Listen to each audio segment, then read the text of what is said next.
Hi friends, പുതിയൊരു വീഡിയോയിലേക്ക് സ്വാഗതം. ചാനൽ ഇതുവരെ സബ്സ്ക്രൈബ് ചെയ്തിട്ടില്ലെങ്കിൽ ഒന്ന് സബ്സ്ക്രൈബ് ചെയ്തേക്കണേ, കൂടെ ഒരു ലൈക്കും കൂടി. നല്ലൊരു ഹോം മെയ്ഡ് ബൺ റെസിപ്പിയാണ്, വളരെ ഈസിയാണ് ഇതുണ്ടാക്കാൻ. ഇനി ബ്രെഡും ബണ്ണും ഒന്നും വാങ്ങാൻ ബേക്കറിയിൽ പോകണ്ട, വീട്ടിൽ തന്നെ ഉണ്ടാക്കാം എളുപ്പത്തിൽ.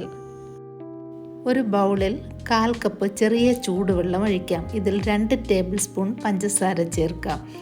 ഇത് നല്ലതുപോലെ ഒന്ന് മിക്സ് ചെയ്തെടുക്കാം. ഇതിൽ 2 ടേബിൾ സ്പൂൺ ഇൻസ്റ്റൻറ്റ് ഈസ്റ്റാണ്. ഇത് നല്ലപോലെ ഒന്ന് മിക്സ് ചെയ്തതിന് ശേഷം 5 മിനിറ്റ് അടച്ചു വയ്ക്കാം. 2 കപ്പ് മൈദയാണ് എടുത്തിട്ടുള്ളത്. ഇത് ഒരു അരിപ്പിലൂടെ ഇട്ട് അരിച്ചെടുക്കാം. അങ്ങനെ ചെയ്യുമ്പോൾ നല്ല എയറി ആയിട്ട് കിട്ടും. ഇങ്ങനെ അരിച്ചെടുത്ത മാവിൽ 1/2 ടീസ്പൂൺ ഉപ്പ് ചേർക്കാം. ഉപ്പ് ചേർത്തിട്ട് ഒന്ന് മിക്സ് ചെയ്ത് കൊടുക്കാം. ഇപ്പോൾ നമ്മുടെ ഈസ്റ്റ് നല്ലതുപോലെ പൊന്തി വന്നിട്ടുണ്ട്.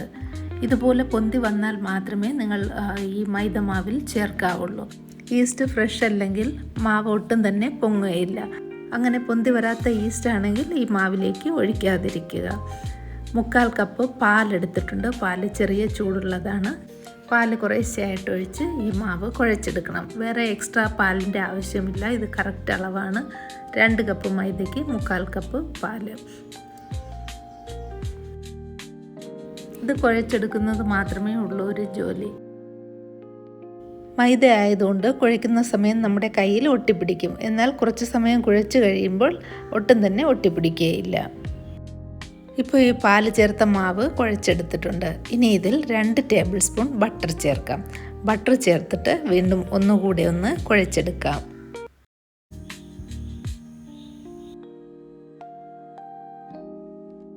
ബട്ടറിന് പകരം ഒലിവ് ഓയിൽ ചേർക്കാം. 5 മിനിറ്റ് ഒന്ന് കുഴച്ചെടുക്കാം. സ്ട്രെച്ച് ചെയ്ത് കുഴച്ചെടുക്കണം. ഇപ്പോൾ നല്ല സോഫ്റ്റ് സ്മൂത്ത് ആയിട്ടുള്ള മാവ് റെഡിയാക്കിയിട്ടുണ്ട്. ഇത് നമുക്കൊന്നും പൊങ്ങാനായിട്ട് വയ്ക്കാം. 1 മണിക്കൂർ വെച്ചാൽ നല്ലതുപോലെ പൊങ്ങി കിട്ടും.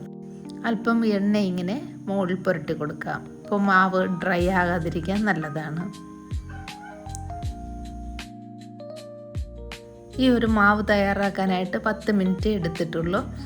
ഇനി ഇത് പൊങ്ങാനായിട്ട് വയ്ക്കാം. ആ സമയത്ത് നമുക്ക് മറ്റ് ജോലികൾ എന്തെങ്കിലും ഉണ്ടെങ്കിൽ ചെയ്യാം. മാവ് നല്ലതുപോലെ ഇപ്പോൾ പൊങ്ങിയിട്ടുണ്ട്. ഇനി ഇതിലുള്ള എയർ ഒന്ന് കളയണം. ഇങ്ങനെ മാവ് പൊങ്ങി വരുന്നത് കാണുമ്പോൾ നല്ലൊരു സാറ്റിസ്ഫാക്ഷനാണ് കിട്ടുന്നത്. നമ്മൾ ചെയ്ത ജോലിക്കൊരു ഫലമുണ്ടല്ലോ എന്ന്. വളരെ സ്മൂത്തായ ഈ മാവ് കൊണ്ട് നമുക്ക് ബ്രെഡ് ഉണ്ടാക്കാം, ക്രോയിസൻ്റ് ഉണ്ടാക്കാം, പിസ്സ ഉണ്ടാക്കാം. ഇനി ഇത് ഒന്നുകൂടി ഒന്ന് ഉരുട്ടിയെടുക്കാം. ഇനി ഇത് ചെറിയ പോർഷനായിട്ട് കട്ട് ചെയ്തെടുക്കാം. എന്നിട്ട് നമുക്ക് ഇഷ്ടമുള്ള ഷേപ്പാക്കി എടുക്കാം. ഞാനിതിപ്പോൾ എയർ ഫ്രയറിലാണ് വയ്ക്കുന്നത്. ഇത്രയും മാവ് കൊണ്ട് 9 ബണ്ണാണ് ഞാൻ ഉണ്ടാക്കുന്നത്. നമ്മൾ മോളുകളിലൊക്കെ പോയി പാവ് ഭാജി കഴിക്കാറില്ലേ, അങ്ങ് പാവിൻ്റെ ഷേപ്പിലാണ് ഇത് ഉണ്ടാക്കുന്നത്. ഞാനിതിപ്പോൾ എയർ ഫ്രയറിലാണ് ഉണ്ടാക്കുന്നത്. എയർ ഫ്രയർ ഇല്ലെങ്കിൽ കുഴപ്പമില്ല, ഓവനിൽ ഉണ്ടാക്കാം. പിന്നെ നമ്മൾ സാധാരണ ഓവനൊന്നും ഇല്ലാതെ കുക്കറിലൊക്കെ ഉണ്ടാക്കുമല്ലോ. ഇതിനി 1/2 മണിക്കൂർ ഒന്ന് റെസ്റ്റ് ചെയ്യാനായിട്ട് വയ്ക്കാം. ഒരു മുട്ട ഒന്ന് അടിച്ചെടുത്ത് വയ്ക്കാം. മുട്ടയില്ലെങ്കിലും കുഴപ്പമില്ല, പാല് കൊണ്ട് ഇതിൻ്റെ മേൽ ബ്രഷ് ചെയ്യാവുന്നതാണ്. ഇപ്പോൾ ഈ മാവ് കുറച്ചുകൂടി പൊങ്ങിയിട്ടുണ്ട്. 1/2 മണിക്കൂറായി. ഇതിൻ്റെ മേളിലേക്ക് നമുക്ക് ബ്രഷ് ചെയ്ത് കൊടുക്കാം.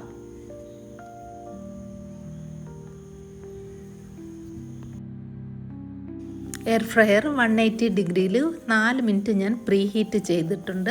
ഇത് 180 ഡിഗ്രിയിൽ 12 മിനിറ്റ് ഒന്ന് വയ്ക്കാം. 12 മിനിറ്റ് വച്ചാലും ഇടയ്ക്കൊക്കെ ഒന്ന് ചെക്ക് ചെയ്ത് നോക്കണം. ഒരു 8 മിനിറ്റൊക്കെ കഴിയുമ്പോൾ ചെക്ക് ചെയ്ത് നോക്കണം. ഓരോ ബ്രാൻഡ് എയർ ഫ്രയറിനും ടെമ്പറേച്ചറിൽ വ്യത്യാസമുണ്ടാകാം. ഇതിൽ ഇത്തിരി ബട്ടർ തേച്ച് കൊടുക്കാം, ഡ്രൈ ആകാതിരിക്കാനേ. പെർഫെക്റ്റ് ആയിട്ട് കിട്ടിയിട്ടുണ്ട്. ഇതൊന്ന് തണുത്തതിന് ശേഷം നമുക്ക് എടുക്കാവുന്നതാണ്. കുറച്ച് നേരം നനഞ്ഞ തുണി കൊണ്ട് മൂടിയിട്ടിരുന്നാൽ മതി. നന്നായി മൊരിഞ്ഞ നല്ല ഫ്ലഫി ആയിട്ടുള്ള ബണ്ണാണിത്. ഇത് പാവ് ഭാജിയായിട്ട് ഇതിൻ്റെ കറി കൂടി ഉണ്ടാക്കിയാൽ കഴിക്കാൻ നല്ല ടേസ്റ്റായിരിക്കും. അല്ലെങ്കിൽ ഇത് കട്ട് ചെയ്തിട്ട് ഒന്ന് തവയിൽ വെച്ച് 2 സൈഡും ഒന്ന് ചൂടാക്കി എടുക്കണം. എന്നിട്ട് ബട്ടറോ ജാമോ ചീസോ ഒക്കെ വെച്ച് കഴിക്കാവുന്നതാണ്. അതുമല്ല നമ്മൾ വീട്ടിലൊക്കെ ഇത്തരം ബ്രെഡ് പോലുള്ള സാധനങ്ങളൊക്കെ ഉണ്ടാക്കുമ്പോൾ നല്ലൊരു സന്തോഷമല്ലേ. ഇതൊക്കെ സാധാരണ ബേക്കറിയിൽ മാത്രമാണല്ലോ കാണുന്നത്.